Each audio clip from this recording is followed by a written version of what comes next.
আসসালামু আলাইকুম। আগের ভিডিওতে আমরা দেখেছি স্পিয়ারম্যানস র্যাঙ্ক কোরিলেশন, যেখানে ব্যবহার করা হয় এই ফর্মুলা। এই ফর্মুলাটা সেখানেই অ্যাপ্লিকেবল যেখানে মানের কোনো রিপিটেশন নাই। কিন্তু যদি মানের রিপিটেশন থাকে তাহলে কিভাবে আমরা র্যাঙ্ক কোরিলেশন নির্ণয় করব? সেই ক্ষেত্রে আমরা ব্যবহার করব এই মডিফাইড ফর্মুলা, যেখানে ডি হলো প্রতিটি জোড়া র্যাঙ্কের মধ্যে পার্থক্য, এম হলো সিরিজে একটি নাম্বার কতবার রিপিট হয় তার সংখ্যা, এন হলো মোট জোড়া অবজারভেশনের সংখ্যা। এটা দেখতে জটিল হলেও ক্যালকুলেশন সহজ। চলুন একটি এক্সাম্পল সলভ করি। ধরি আমরা জানতে চাই এক্স এবং ওয়াই এর মাঝে কোনো সম্পর্ক আছে কিনা। এটা জানার জন্য অবজারভেশনগুলোকে আমরা ডিসেন্ডিং অর্ডারে র্যাঙ্ক দিই। যেহেতু সিরিজে আমাদের রিপিটেড ভ্যালু আছে, তাই আমাদের র্যাঙ্ক কারেক্ট করতে হবে।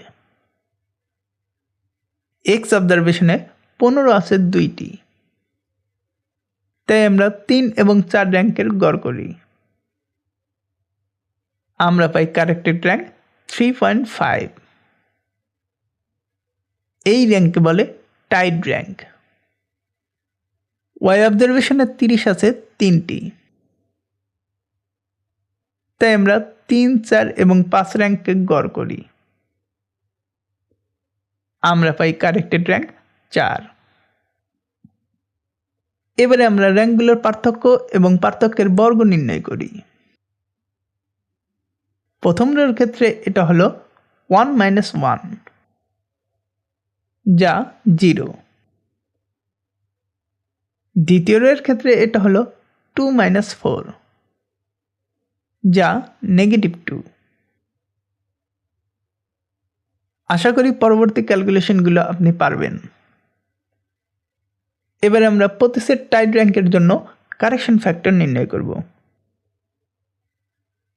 যেহেতু এক্স এর রিপিটেড ভ্যালু আছে 2টি, অর্থাৎ টাইড র্যাঙ্ক 2, তাই এম এর মান 2।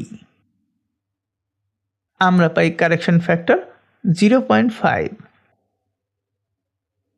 ওয়াই এর রিপিটেড ভ্যালু আছে 3টি, অর্থাৎ টাইড র্যাঙ্ক 3, তাই এম এর মান 3।